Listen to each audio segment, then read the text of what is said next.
In today's video, I'll quickly show you how to unroll from a Udemy course. If you found a better course, changed your mind, or simply want to clean up your learning dashboard, the process is very simple. Start by opening your preferred web browser and searching for Udemy, or type the address directly into the bar. Once you reach the home page, log in using your email and password, or use single sign-on if your school or workplace provides it. After logging in, you land on your dashboard. From here, go to the My Learning section. This is where all your active courses are displayed.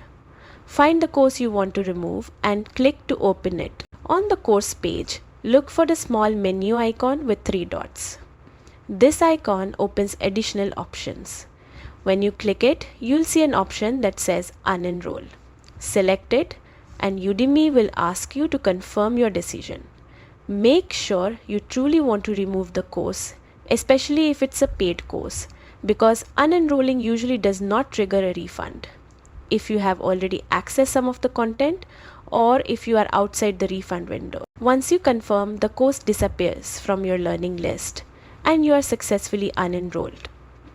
If you ever feel like returning to the material later, you can always enroll again at any time. And that's the entire process. Quick, simple, and perfect for keeping your Udemy dashboard organized. Happy learning, and I'll see you in the next one.